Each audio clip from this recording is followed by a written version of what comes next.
बिस्मिल्लाहिर्रहमानिर्रहीम, अस्सलाम वालेकुम नाज़रीन, आप देख रहे हैं प्रोग्राम क्रॉसिंग लाइंस और मैं हूं यासिर रशीद। नाज़रीन, काबुल और इस्लामाबाद के ताल्लुकात हमेशा उतार चढ़ाव का शिकार रहे हैं, मगर 2025 में ये रिश्ता एक वाज़े मोड़ के ऊपर आ खड़ा हुआ है। सरहदी कशीदगी, बार बार बंद होती तजारत और बाहमी बदएतमादी के माहौल में अफगानिस्तान ने यह तासुर देना शुरू किया है कि वह अब खुद को सिर्फ पाकिस्तान तक महदूद नहीं रखना चाहता, जिसका वाज़े असर अफगानिस्तान की पॉलिसीज पर भी नजर आ रहा है। इस्लामाबाद का मौक़िफ़ है कि तालिबान हुकूमत अफगान सरजमीन पर मौजूद कलअदम तहरीक तालिबान पाकिस्तान के खिलाफ मौसर कार्रवाई करे, जबकि काबुल इन इल्जामात को मुसलसल मुस्तरद करता रहा। इस हवाले से दोहा, इस्तंबुल और रियाद में मुज़ाकरात हुए, जंगबंदी भी हुई, मगर एतमाद बहाल ना हो सका। इन इख्तलाफात का बराह रास्त असर सरहद पर पड़ा। ड्यूरेंट लाइन एतराफ, आमदोरफ्त और तजारत मुअत्तल रही, जिससे दोनों ममालिक को माली नुकसान उठाना पड़ा और ज्यादा नुकसान अफगानिस्तान का हुआ। चुनाचे तालिबान हुकूमत के नायब वज़ीर आज़म मुल्ला अब्दुल गनी बरादर ने अफगान ताजरों को मुतबादिल तजारती रास्ते तलाश करने का मशवरा दिया, जो दरअसल पॉलिसी में तब्दीली का वाज़े इशारा था। इसी पॉलिसी का सबसे नुमाया इजहार अफगान वज़ीर खारजा अमीर खान मुत्तकी और वज़ीर सनअत व तजारत नूरुद्दीन अजीज़ी के इंडिया के दौरों की सूरत में सामने आया। ये दौरे उस वक्त हुए जब पाकिस्तान और इंडिया के ताल्लुकात भी शदीद कशीदगी का शिकार थे और दोनों ममालिक के दरमियान महदूद अस्करी झड़पें हो चुकी थीं।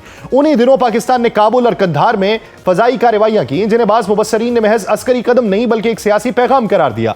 अमीर खान मुत्तकी ने बाद में खुले अल्फाज में कहा कि पाकिस्तान को यह हक हासिल नहीं कि वह अफगानिस्तान के दूसरे ममालिक से ताल्लुकात पे असरअंदाज होने की कोशिश करे। उनका मौक़िफ़ था कि अफगानिस्तान एक आज़ाद रियासत है और इंडिया के साथ उसके ताल्लुकात सियासी और मुआशी नौइयत के हैं। पाकिस्तान के लिए ये बयानात गैर मामूली थे, क्योंकि बरसों तक अफगानिस्तान की खारजा और तजारती समत बड़ी हद तक इस्लामाबाद से जुड़ी रही।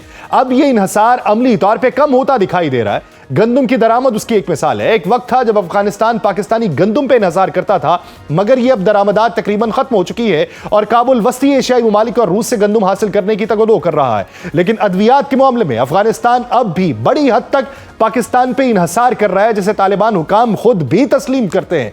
कशीदगी के बावजूद काबुल ने मुकम्मल तसादुम का रास्ता इख्तियार नहीं किया। दिसंबर के आखिरी हफ्ते अफगान वजीर दाखिला सिराजुद्दीन हुक्कानी ने दोनों ममालिक के दरमियान तनाव कम करने का इंदिया दिया और इससे कबल अफगान उलमा की जानिब से दहशतगर्दी के खिलाफ करारदाद की मंजूरी भी एक मस्बत इशारा समझी गई। अफगान तालिबान की मजमूई खारजा पॉलिसी में पाकिस्तान के साथ ताल्लुकात मरकजी हैसियत रखते हैं, मगर उसके साथ साथ काबुल दीगर इलाकाई ममालिक के साथ भी रवाबित बढ़ा रहा है, जिसमें इंडिया, ईरान और रूस शामिल है। यूरोप में महदूद सिफारती सरगर्मियां भी उसी कोशिश का हिस्सा हैं।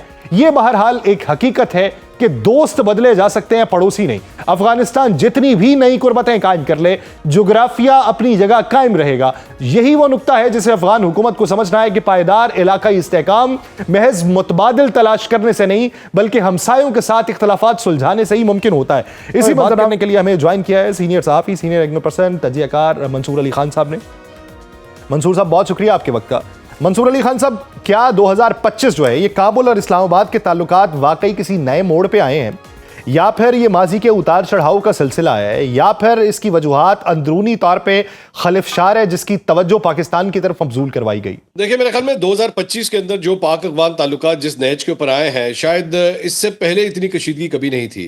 आपस में मामला जो है वो ख़राब ज़रूर होते रहे। एक उतार चढ़ाव जो है पिछले 20-25 साल के अंदर, ख़ास तौर पे जब वॉर ऑन टेरर का आगाज़ हुआ था 9/11 के बाद, ये आते रहे हैं। ज़ाहिर बात है, वहाँ पे तालिबान हुकूमत को डिसलॉज जब किया गया था और उसके बाद हामिद करज़ई और उसके बाद दीगर जो हुकूमतें वहाँ पे आती रही, उनके पाकिस्तान के साथ कोई ज़्यादा अच्छे ताल्लुकात नहीं रहे। भारतीय असर और रसूख उन सालों के अंदर जो है वो बढ़ता रहा।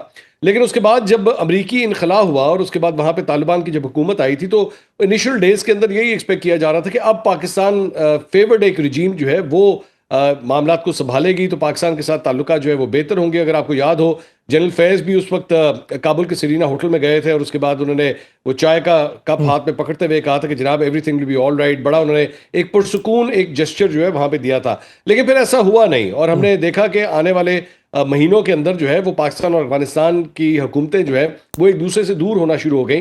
भारतीय असर रसूख जो है वो बढ़ना शुरू हो गया। वही भारतीय हुकूमत जो एक ज़माने में तालिबान को अपना दुश्मन करार देती थी और जो यूनाइटेड फ्रंट होता था, हामिद करज़ई की हुकूमत जो होती थी, जो तालिबान के खिलाफ ऑपरेशंस करती थी, उसमें रॉ का पूरा एक हाथ होता था। रॉ उनको इंटेलिजेंस फराहम करती थी और फाइनेंशियल सपोर्ट और लॉजिस्टिक सपोर्ट जो है वो इंडिया की तरफ से उस वक्त की गवर्नमेंट को दी जाती थी। लेकिन मौजूदा हुकूमत के साथ जो है उन्होंने अपने दोबारा सफारती ताल्लुकात को बहाल करना शुरू किया।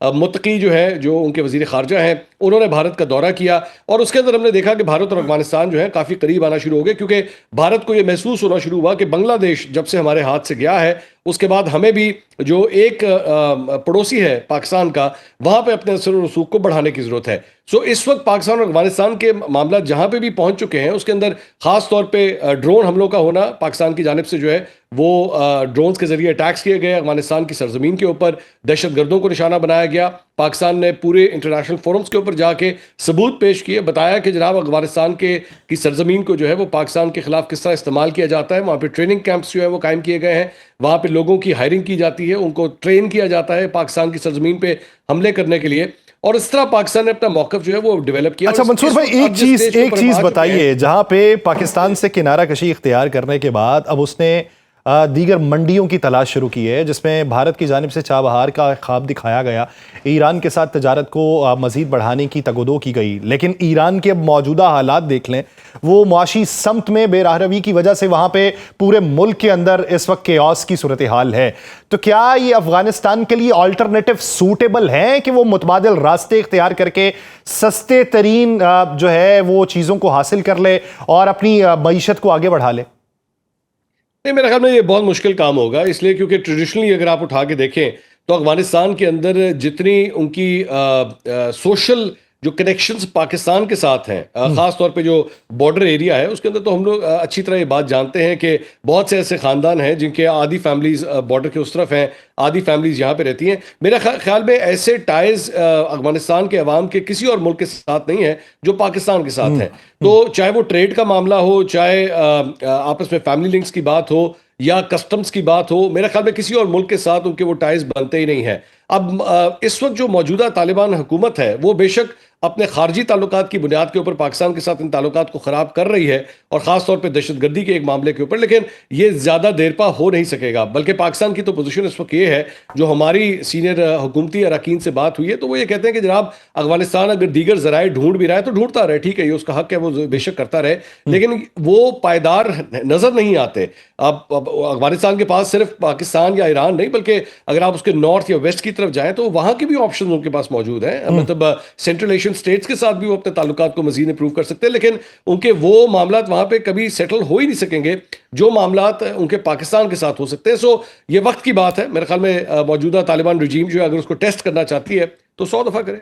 अच्छा, एक चीज़ और बताइए, आपको दी डिप्लोमेट रिपोर्ट का भी याद होगा कि दरमियानी ताकतों के उरूज का साल जो है वो 2026 लिखा गया, और फिर वॉशिंगटन पोस्ट की एक रिपोर्ट भी थी जिसके अंदर मुख्तलिफ तज़किरे किए गए मुख्तलिफ वॉर्स के, रशिया के, नेटो के साथ, और पाकिस्तान के अफगानिस्तान के साथ भी, पाकिस्तान के भारत के साथ भी, इजराइल के ईरान के साथ भी। उसमें एक तज़किरा अमेरिका और वेनेजुएला था। बिस्मिल्लाह तो हो चुकी साल के आगाज़ पे ही, तो नताइज फिर आगे चल के आप पाकिस्तान और अफगानिस्तान के मुस्तकबिल के हवाले से क्या देखते हैं? देखिए, मेरे ख्याल में मुझे 2026 के अंदर अमेरिका एक मजीद एग्रेसिव मूड के अंदर जो है वो नजर आ रहा है। डोनाल्ड ट्रंप एक ऐसी शख्सियत थे जो बेसिकली जब वो सदर बन रहे थे तो उस वक्त वो इस बात को बार बार इसका प्रचार करते थे, इसकी कैंपेन करते थे कि अमेरिका ने अननेसेसरी वॉर्स के अंदर जो है अपने आप को धकेल दिया है और हमें बिला वजह हर जगह जो है वो लड़ाई झगड़ा नहीं करना चाहिए। लेकिन मेरे ख्याल में 2025 के अंदर डोनाल्ड ट्रंप को भी इस बात का आइडिया हो गया, पूरा साल जो उन्होंने लगाया है उनको आइडिया हो गया है कि अमेरिका का इसकी वजह से मुख्तलिफ एरियाज के अंदर असर और रसूख कम हो रहा है। वेनेजुएला की भी जिस तरह भी आपने बात की, तो उसकी भी एक बहुत बड़ी रीज़न जो है वो अपना असर और रसूख कम होता हुआ दिखाई देना है। वेनेजुएला का तेल का ज़्यादातर कारोबार जो है वो चाइना के साथ होता है। रशिया के इनरोड्स बहुत हो चुके हैं वेनेजुएला के अंदर, जिसकी वजह से अमेरिका अपने आप को समझता है कि हम लोग इनसिक्योर हो रहे हैं और इन ममालिक का असर और रसूख चूंकि हमारे साउथ के अंदर बहुत ज़्यादा बढ़ रहा है, इसलिए वो इस हद तक चले गए कि जनाब उनके सदर और उनकी अहलिया को ही उन्होंने गिरफ्तार कर लिया। ये जो अग्रेशन मोड है ये मुझे लग रहा है 2026 में अमेरिका की जानिब से हम और भी देखेंगे। और ख़ास तौर पे अगर आपको याद हो कि पिछले साल डोनाल्ड ट्रंप ने अफगानिस्तान के हवाले से भी जो है उनकी एयरबेस वापस लेने के, बगराम एयरबेस के हवाले से उन्होंने कहा था कि वापस हमें चाहिए, लेकिन उसके बाद उसके ऊपर ज़्यादा कुछ अमल नहीं हुआ है। लेकिन मुझे लग रहा है कि 2026 के अंदर अफगानिस्तान के हवाले से शायद पाकिस्तान के जरिए या अमेरिका शायद खुद अपना असर और रसूख या अपनी पावर को जो है वो टेस्ट करने की खातिर जो है कुछ ना कुछ शायद अफगानिस्तान में कर सकता है। अच्छा, तो आप फिर अफगानिस्तान और भारत के ताल्लुकात मजबूत होते देखते हैं, वक्ती देखते हैं, या फिर आपको ये लगता है कि अमेरिका भारत के ऊपर भी दबाव डाल के ये सबूताज कर सकता है उनके ताल्लुकात को?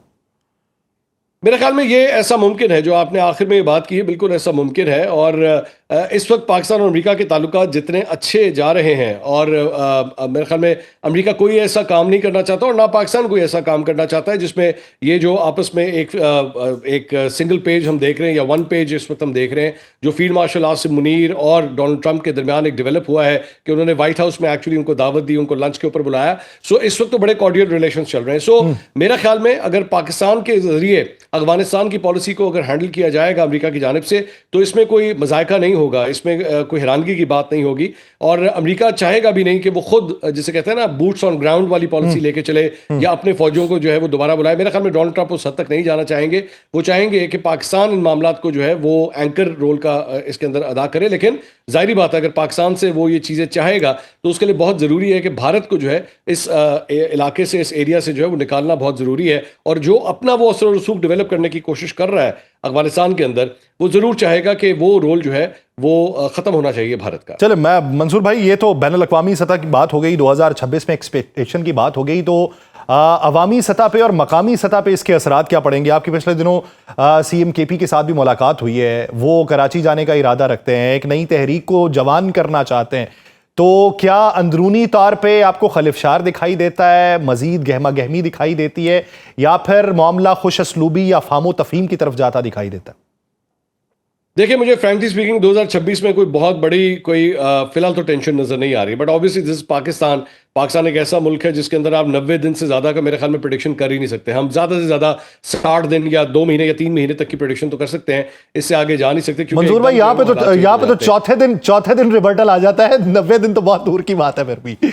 जी, मैं फिर भी अपने सीनियर्स का लिहाज करते हुए, शायद उनकी इंसाइट हमसे भी ज्यादा होती है, तो मैं चले उनको ये क्रेडिट दे दूंगा। शायद हमारी इंसाइट इतनी नहीं है, उनकी शायद हमसे ज्यादा होती है। लेकिन जाहिर बात है, फिलहाल अगर चले मैं इसी की बात करूं, अगले 1-2-3 महीने के अंदर, या जिस तरह मैं देख रहा था चंद तज्जियाकारों की मैं गुफ्तगू सुन रहा था कि वो कह रहे थे जनाब 8 फरवरी से पहले 8 फरवरी को पाकिस्तान तहरीक-ए-इंसाफ बहुत बड़ा एहतजाज करने जा रही है, तो उससे पहले इमरान खान साहब को रिहा कर दिया जाएगा। मुझे फिलहाल बिल्कुल कोई ऐसी सिनारियोज मुझे आज की इस तारीख में, जनवरी का आगाज़ है, अभी हमें नजर नहीं आ रहे। बाकी होने को तो कुछ भी हो सकता है, लेकिन और कोई बहुत बड़ा क्लैश या मौजूदा हुकूमत के लिए कोई बहुत बड़ी प्रॉब्लमैटिक सिचुएशन जो है मुझे फिलहाल नजर नहीं आ रही। हाँ, ये हो सकता है कि टीम के अंदर जो है, जो मौजूदा वजीर आजम है, उनकी टीम के अंदर शायद चंद तब्दीलियां आने वाले साल के अंदर शायद करनी पड़ जाएं, खास तौर पे इकोनॉमिक साइड के ऊपर। लेकिन मुझे इसके अलावा और कोई प्रॉब्लमैटिक एरिया नजर नहीं आ रहा। अच्छा, पाकिस्तान तहरीक-ए-इंसाफ के अंदरूनी तौर पे जो केओस है, या अंदरूनी तौर पे उनकी जो रिफ्ट है, वो खत्म होती देखते हैं? नहीं, अनफॉर्चुनेटली मुझे फिलहाल नहीं नजर आ रहा, बल्कि as a matter of fact मुझे तो फ्रिक्शन और भी ज्यादा नजर आ रही है। क्योंकि पहले तो पाकिस्तान तहरीक इंसाफ के अपने अंदर जो 2 ग्रुप्स मौजूद थे, जिसमें बैरिस्टर गौहर, अली अमीन गंडापुर और ये वाला ग्रुप जो है जो ऑपरेट कर रहा था, वो अब इस वक्त बैकफुट के ऊपर है। दूसरा ग्रुप जो है वो ज्यादा हावी हो चुका है, सलमान अकरम राजा साहब का अलीमा खान साहबा वाला ग्रुप जो है वो इस वक्त ज्यादा हावी हो चुका है। सो ये तो सिर्फ बात थी जो इंटरनल रिफ्ट पीटीआई के अपने अंदर चल रही थी। लेकिन वो लोग जो एक्चुअली पाकिस्तान तहरीक इंसाफ को छोड़ गए थे, जिसमें फवाद चौधरी साहब और इमरान इस्माइल साहब, महमूद मौलवी साहब, अब ये लोग भी एक्टिवेट हो गए हैं। बल्कि ये जो आने वाला हफ्ता है उसके अंदर इस्लामाबाद के अंदर एक ये लोग बड़ी बैठक भी करने जा रहे हैं, जिसमें कई एंकर्स को भी जो है वो बुलाया जा रहा है। सो ये भी काफी एक्टिव हो चुका है। सो अब देखना ये है कि ये बाहर वाला ग्रुप, अंदर वाले ग्रुप और अंदर के भी जो 2-3 मुख्तलिफ ग्रुप्स हैं, ये आपस में किस तरह सेटल होते हैं। क्योंकि इस वक्त सूरत हाल ये है कि आपस में बैठ के बात तक नहीं ये करना चाहते। मतलब गंडापुर साहब को आप उठा के देख लीजिए, पाकिस्तान तहरीक इंसाफ की उनको सियासी कमेटी तक से अब उनको निकाल दिया गया। एक फॉर्मर सीएम, उनकी अब ये पोजीशन हो चुकी है कि उनको पाकिस्तान तहरीक इंसाफ की सियासी कमेटी तक में शामिल नहीं किया गया। और जाहिर बात है, गंडापुर साहब से आप इख्तिलाफ कर सकते हैं, कुछ भी कर सकते हैं, लेकिन केपी की पॉलिटिक्स का एक बड़ा नाम है गंडापुर साहब, लेकिन उनको बिल्कुल साइडलाइन कर दिया गया है। सो इससे यह पता लगता है कि मामला जो है वो पीटीआई के काफी खराब है। और अगर ऐसी सूरत हाल है तो एक जगह मुज़ाकरात की बात हो रही है, एक जगह मज़ाहमत की बात हो रही है, और दोनों चीजों को आप इकट्ठे नहीं ले जा सकते। अब ऐसी जब सूरत हाल होगी तो जाहिर बात है आपकी पार्टी की डायरेक्शन के ऊपर फर्क पड़ेगा। आपने नॉर्थ में जाना है, साउथ जाना है, ईस्ट जाना है, वेस्ट जाना है। मुझे फिलहाल एक डायरेक्शनलेस पार्टी के तौर पे पाकिस्तान तहरीक इंसाफ, यानी बाहर निकलने से पहले घर के अफराद को राजी कर लिया जाए कि जाना किस तरफ है, किस समत को जाना है, तब सफर आसान हो सकता है। बसूरत दीगर बाहर निकल के सिर्फ आप रियाजत कर सकते हैं, आप वहां पे मज़ाहमत कर सकते हैं, लेकिन उसके नताइज आपके हक में नहीं निकलेंगे। बहुत शुक्रिया मंसूर अली खान साहब इस हवाले से अपना वक्त देने के लिए। नाज़रीन, ब्रेक के बाद खुशामदीद। नाज़रीन, वेनेज़ुएला के दारुल हुकूमत कारागस के लिए गुज़िश्ता रात हंगामा खेज रही। जोरदार धमाकों और जंगी तैयारों की गूंज ने दारुल हुकूमत को झंझोड़ के रख दिया। बिजली के अचानक गायब होने, आसमान में उठते धुएं और फौजी तंसीबात के इर्द गिर्द गैर मामूली हलचल ने वाज़ेह किया कि यह कोई मामूली वाकया नहीं बल्कि एक मुनज़्ज़म और वसी कार्रवाई की शुरुआत थी।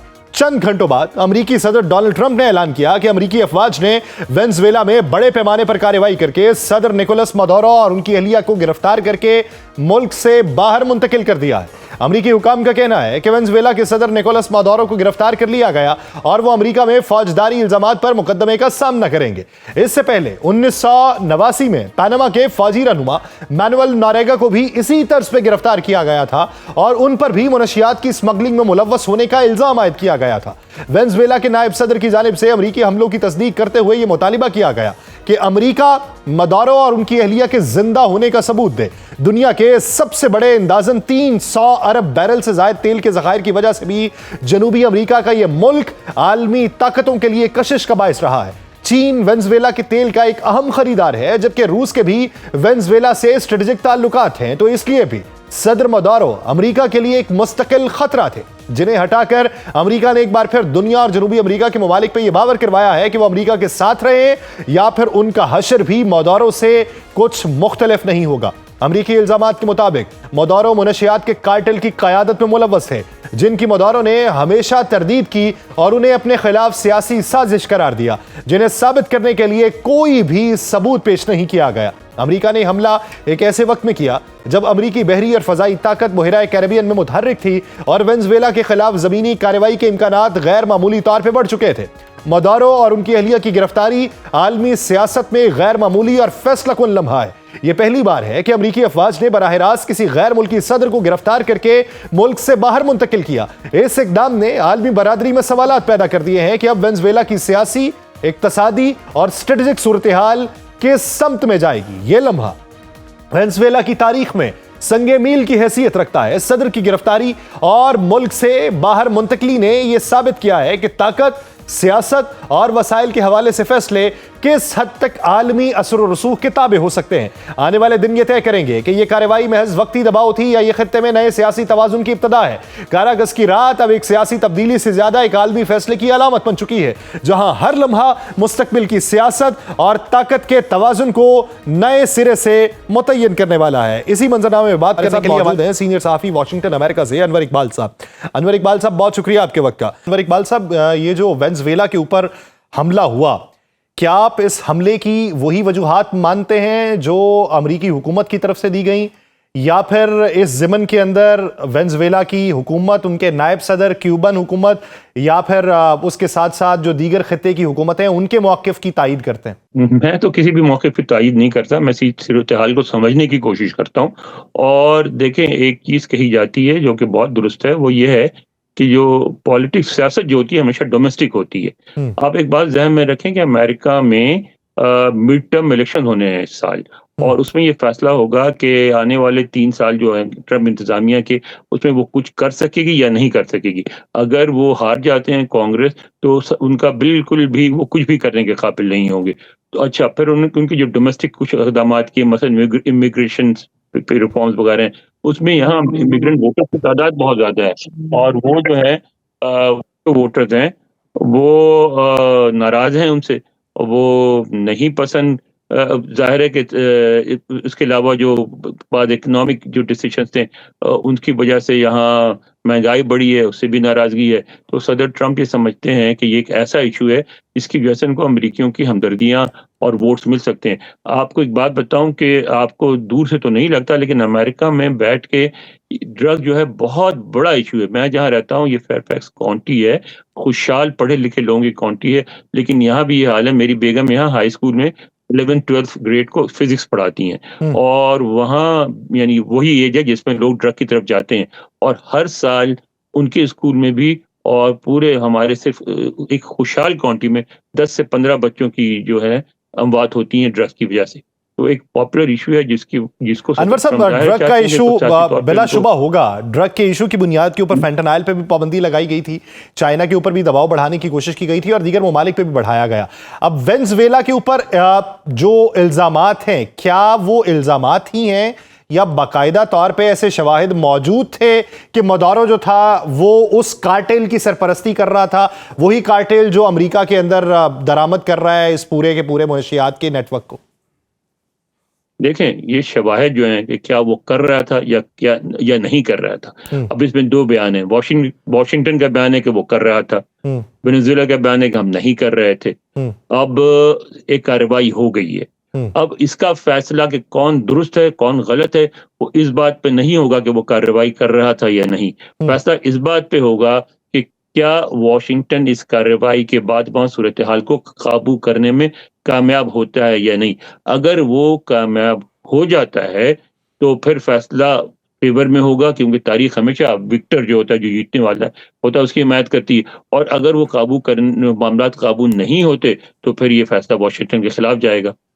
अच्छा सर, आप क्या समझते हैं कि बहुत सारी जगहों पे इंटरवीन करने के बाद हालात बेहतरी की तरफ माइल हुए थे और उसमें बहुत सारी अपोजिशन हुकूमतें जो हैं मुख्तलिफ ममालिक की वो क्रेडिट लेती हैं कि हमने जमहूरियत को आगे बढ़ाया, लेकिन जो वेनेजुएला वाला मामला है वहां पे अक्सरियत की राय ये थी कि अगर अमेरिका मुदाखलत करता है तो मुल्क जमहूरी अमल को लेके आगे नहीं चलेगा, वहां पे मजीद बगावतें हो सकती हैं। तो आप आने वाले दिनों में खाना जंगी का मंजरनामा देखते हैं या फिर सूरत हाल कुछ बेहतर होती देखते हैं? आपने सब बड़ा अच्छा किया कि ये सवाल कर लिया। कम से कम आप ट्रंप इंतजामिया पे इल्जाम नहीं लगा सकते कि वो जमहूरियत का दावा करती। वो बिल्कुल नहीं कहते। उन्होंने बिल्कुल वाज़ेह अल्फाज में कहा है कि अमेरिका ने दुनिया में जमहूरियत लाने का ठेका नहीं उठा रखा है। हम कहीं भी जमहूरी मूवमेंट की ना हिमायत करेंगे ना मुखालफत करेंगे, वो जाने, उनका काम जाने। हम सिर्फ अमरीकी मुफादात देखेंगे। जहां अमरीकी मुफादात जिस तरह से सर्व होंगे हम उस तरह से करेंगे, उसके अलावा हमारा कोई कंसर्न नहीं। हमारा कंसर्न सिर्फ बाज़ाब्ता उन्होंने नाम मुल्क लेके कई मुल्कों का कहा था कि हम नहीं, कहीं भी हम इन मुल्कों में या किसी और मुल्क में जमहूरियत की ना हिमायत करते हैं ना मुखालफत करते हैं। ट्रंप इंतजामिया तो उसमें बिल्कुल वाज़ा है कि वो जमहूरियत की खिदमत नहीं कर रही है, वो सिर्फ अमरीकी मुफादात को प्रोटेक्ट कर रही है। अच्छा अनवर साहब, मेरा एक सवाल कि वही डोनाल्ड ट्रंप साहब जो दुनिया में अमन लाने के दावेदार थे, मुख्तलिफ ममालिक की जंगें ख़त्म करवाने के दावेदार हैं, वही अपने मुल्क से फिर एक जंग का आगाज करते हैं, तो वो जो दावेदारी है क्या उसकी तरदीद नहीं हो रही फिर? बिल्कुल। दावा क्या था जरा बताएं। एक दावा था अफगानिस्तान के हवाले से। क्यों? कि अनपॉपुलर। अच्छा, हमारे यहाँ तो ये कहा जाता है ना कि अमेरिका जंग हार गया था। अमेरिका जंग नहीं हारा था। अमेरिका को इस बात का एहसास हो गया था कि 50 साल भी बैठा रहा तो जिस तरह रूसी निकले थे, रूस को भी ये एहसास हो गया था कि अफगानिस्तान में कुछ जीतने के लिए है ही नहीं, कोई चीज जीतने वाली नहीं है। तो उन्होंने कहा कि खामखा, आप देखें आज तक उनकी मईशत जो है अफगानिस्तान के अमरीकी पैसों से चल रही है। तो वो कह रहे थे हम अपने पैसे क्यों सिंक कर रहे हैं, तो उन्होंने उसको छोड़ दिया। इंडिया और पाकिस्तान की जंग में अमेरिका को इस बात का एहसास था कि इंडिया जो है, पाकिस्तान अगर कमजोर होता है तो इंडिया इतना मजबूत हो जाएगा कि फिर जो अरेंजमेंट है उस रीजन में, अमेरिका जिस तरह के अरेंजमेंट बेहतर समझता है, उसको नुकसान पहुंचेगा। तो इसमें पाकिस्तान की हिमायत की गई। हम और आप जो है ना, हम कोशिश, हमारा मसला ये होता है कि हम बयानबाजी पे तबसरा करते हैं, अब पीछे जो जो असल चीज होती है उस पर नजर नहीं रखते। जहां सूट करेगी ये बात उनको कि जहां जंग नहीं करनी चाहिए, आप देखें जहां उनको सूट किया जंग करनी चाहिए उन्होंने नहीं किया। क्या उन्होंने ईरान पे हमला नहीं किया? क्या इसराइल की पूरी तरह हिमायत नहीं की? वो इसलिए की कि हम वाशिंगटन में समझा जाता है, कम से कम ट्रम्प इंतजामिया की हद तक। अच्छा सर, जिस तरह मुख्तलिफ रिपोर्ट्स मंजर आम पे आई, वॉशिंगटन पोस्ट की आई, मुख्तलिफ ममालिक पे हमलों की बातें होने लगी और फिर 2026 का मंजरनामा वजह होने लगा कि कौन कौन सी जंग शुरू हो सकती है।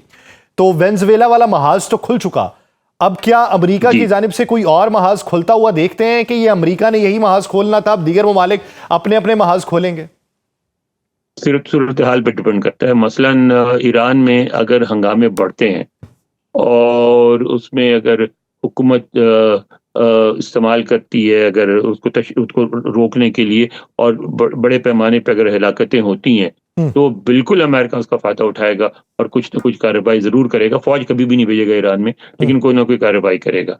लेकिन अगर वहां हालात काबू आ जाते हैं मसलन, और कोई हंगामे नहीं फैलते, तो अमेरिका कुछ भी नहीं करेगा, खामोश बैठेगा। दीगर ममालिक से अगर आपकी मुराद है कि क्या इंडिया ऐसी सूरत हाल का फ़ायदा उठा के पाकिस्तान में मुदाखलत कर सकता है, तो मेरा ख़्याल है कि इंडिया नहीं करेगा, क्योंकि उसमें 2 चीज़ें बहुत वाज़ेह हैं। एक तो ये कि अमेरिका इस बात को पसंद नहीं करेगा। दूसरा ये कि चीन पूरी तरह पिछली जंग में उन्होंने देख लिया कि क्या हुआ उनके साथ, और फिर वो ये पहले वो समझते थे कि अपने ही प्रोपेगेंडा पे बिलीव करते थे कि पाकिस्तान बहुत वीक है। वो सामने बात वाज़ा होकर सामने आ गई कि पाकिस्तान इतना वीक भी नहीं है जितना वो समझते थे, और पाकिस्तान का मुकाबला कर सकता है। और अगर दूसरी जंग होगी तो एक जो इंडियंस ने अपना ही बयान बनाया हुआ था कि पाकिस्तान के पास बेशक न्यूक्लियर हथियार होंगे, कोई डिलीवरी सिस्टम नहीं है तो कुछ भी नहीं कर सकते। तो पाकिस्तान ने ये साबित कर दिया कि जो रॉकेट दिल्ली तक जा सकता है उसमें न्यूक्लियर हथियार भी लग सकते हैं। तो मेरा नहीं ख्याल कि इंडिया कोई ऐसा रिस्क लेगा। इंडिया ऐसा कोई रुख ले सकता है ईरान के मामले के ऊपर जो है वो इंटरवीन तो किया जा सकता है की जानिब से, लेकिन फौज नहीं भेजी जा सकती। बहुत शुक्रिया अनवर इकबाल साहब इस हवाले से अपना वक्त देने के लिए। नाज़रीन, दीगर इश्यूज़ पे बात करेंगे एक शॉर्ट ब्रेक के बाद, कहीं नहीं जाएगा। ब्रेक के बाद खुशामदीद। नाज़रीन, ईरान की गलियों में एक बार फिर वही मानूस शोर सुनाई दे रहा है जिसमें गुस्सा भी है, खौफ भी और सवाल भी। सितंबर 2022 में ईरान में उस वक्त इसी तरह के पुरतशद्दुद मुजाहिरे हुए जब मसाबिनी नामी एक नौजवान खातून को पर्दे से मुतल्लिक कवानीन की मुबैना खिलाफ वर्जी पर अखलाकी पुलिस ने हिरासत में लिया। दौरान हिरासत उनकी मौत ने पूरे मुल्क में गुस्से की लहर दौड़ा दी। एहतजाज पुरअमन नारों से शुरू हुआ मगर जल्द ही तसादुम में तब्दील हो गया। मुख्तलिफ शहरों में झड़पें हुई और बास अंदाजों के मुताबिक 300 के करीब अफराद जान से गए। यह वाकया ईरानी रियासत और समाज के ताल्लुक में गहरा जख्म छोड़ गया जो आज भी मुकम्मल तौर पर मुंदमिल नहीं हुआ। अब एक बार फिर हालात कशीदा हैं, मगर इस बार मुहर्रिक समाजी या सकाफती नहीं बल्कि खालिस्तन मुआशी है। अशियाए ज़रूरिया की कीमतों में मुसलसल इजाफे, करेंसी की कदर में कमी और कारोबारी जमूद ने सबसे पहले ताजरों और दुकानदारों को सड़कों पर आने पर मजबूर किया। तेहरान में हड़ताल से शुरू होने वाला यह एहतजाज चंद ही दिनों में दूसरे सूबों तक फैल गया। कई शहरों में मुजाहिरीन और सिक्योरिटी एहलकारों के दरमियान झड़पें हुई, सरकारी और नीम सरकारी इमारतों को नुकसान पहुंचा और इत्तलात के मुताबिक कम से कम 8 अफराद हलाक हुए जिनमें एक सिक्योरिटी एहलकार भी शामिल है। दर्जनों अफराद जख्मी हुए, मुतअद्दिद गिरफ्तार कर लिए गए। इन हालात में अमरीकी सदर डोनाल्ड ट्रंप ने मुजाहिरीन के हक में सख्त लहजा इख्तियार करते हुए खबरदार किया कि अगर ईरानी हुकूमत ने पुरअमन एहतजाज करने वालों पर फायरिंग की तो अमरीका उनकी मदद के लिए आगे आएगा।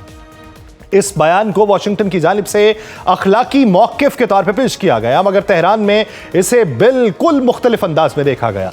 ईरान की सुप्रीम नेशनल सिक्योरिटी काउंसिल के सेक्रेटरी अली लारिजानी ने अमरीकी सदर के बयान को ईरान के अंदरूनी मामलात में बराह रास्त मुदाखलत करार देते हुए कहा कि इस बयान के बाद पसे पर्दा कहानी वाज़ेह हो चुकी है और इजरायली हुक्काम और ट्रंप के मौक़िफ़ को एक ही तनाजुर में देखा जाना चाहिए।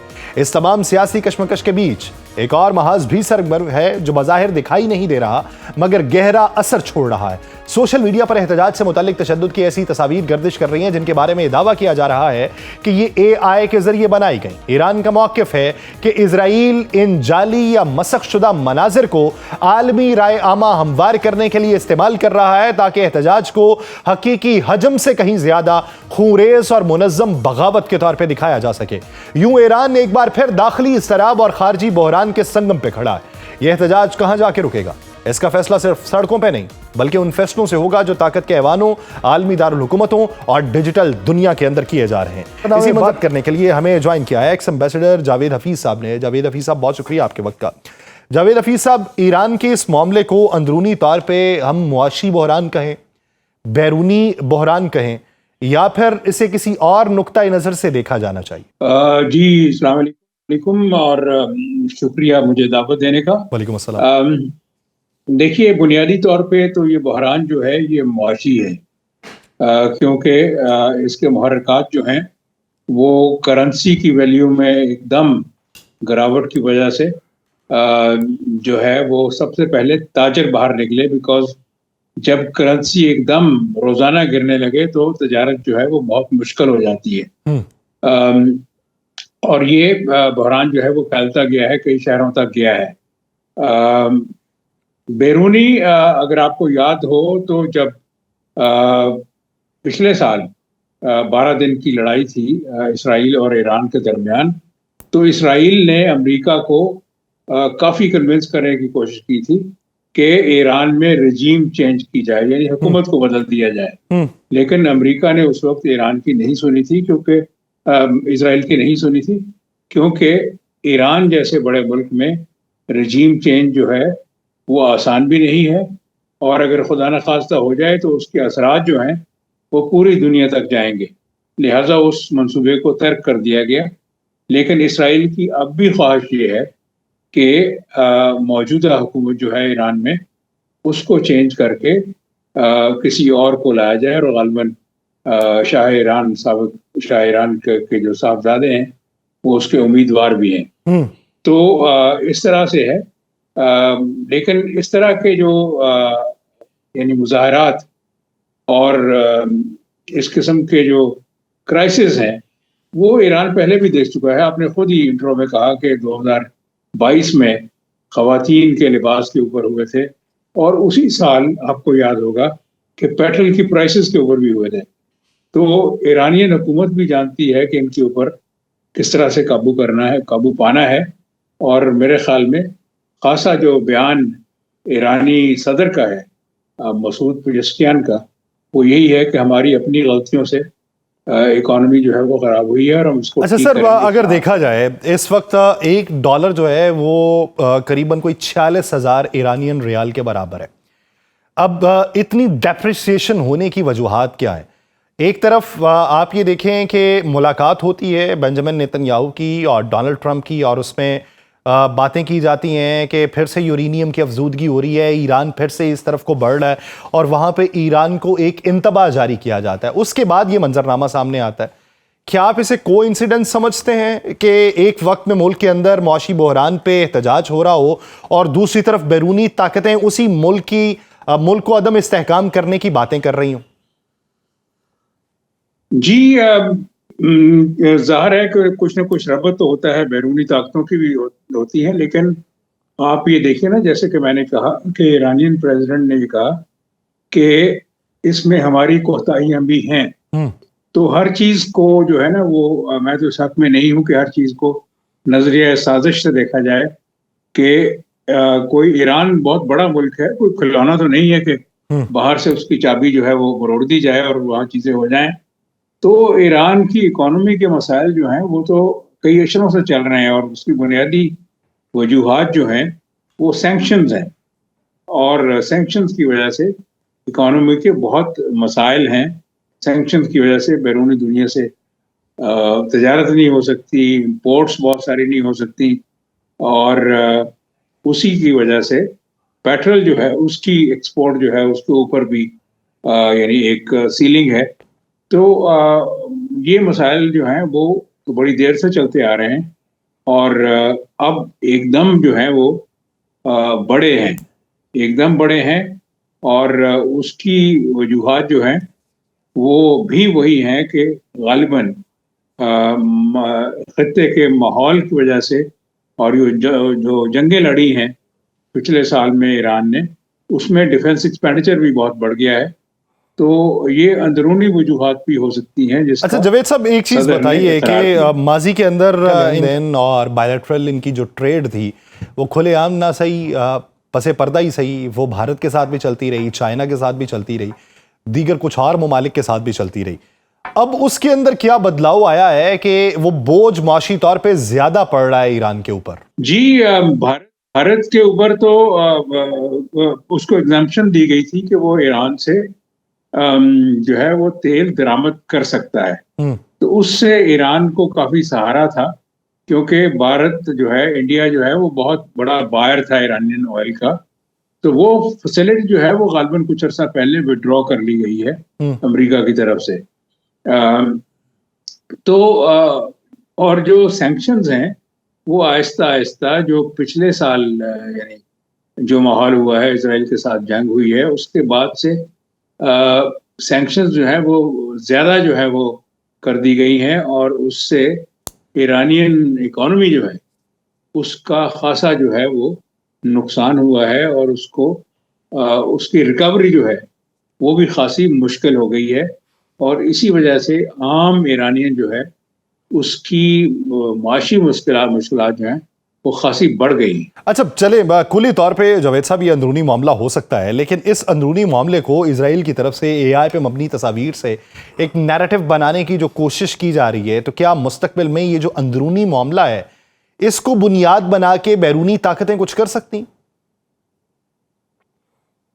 देखिए, इजराइल की तो बहुत ख्वाहिश है कि कुछ इंटरफेरेंस की जाए, या ये है कि कुछ ऐसे अंदरूनी ताकतों को खड़ा किया जाए जो मौजूदा हुकूमत का तख्ता उलट दें। हम्म। लेकिन फिलहाल ईरान में अपोजिशन जो है वो इतनी ऑर्गेनाइज नहीं है, ना ही कोई ऐसे नाम सामने आए हैं जो अपोजिशन को लीड कर रहे हो और जिनकी कोई पॉपुलैरिटी हो ईरान में। तो उन चीज़ों को देखते हुए मेरे ख्याल में इसराइल के लिए भी इतना आसान नहीं होगा। आप रकबे के लिहाज से देखें कि ईरान जो है वो पाकिस्तान से बड़ा है और उसकी एक तारीख है जो हज़ारों सालों पे है। एक तमद्दुन है, सिविलाइजेशन है, बहुत पुरानी वर्ल्ड एम्पायर रही है। तो ईरान में ऑल्दो इस चीज़ का भी मैं इकरार करता हूँ कि जो इसराइल ने वहाँ पे अचीवमेंट्स की थ्रू इट्स इंटेलिजेंस एजेंसीज, वो पिछले साल बड़ी इंप्रेसिव थी इसराइल की अचीवमेंट्स। तो अब ईरानी जो है वो भी ज़्यादा अलर्ट हो गए हैं।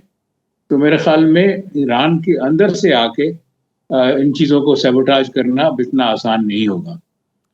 ठीक, ईरान के अंदर से इन चीज़ों को सबूताज करना इतना आसान नहीं हो सकता। ईरान की अपनी एक तारीख है, लेकिन मामलात जो हैं वो दगरगूं सूरत हाल इख्तियार कर चुके हैं। अब उसके नताइज क्या रहते हैं ये तो वक्त ही बताएगा। बहुत शुक्रिया जावेद हफीज़ साहब इस हवाले से अपना वक्त देने के लिए। नाज़रीन, प्रोग्राम का वक्त खत्म हुआ चाहता है, मुझे दीजिए इजाज़त। आपसे मुलाकात होगी कल के रोज़। अपना बहुत सा ख्याल रखिएगा। अल्लाह ने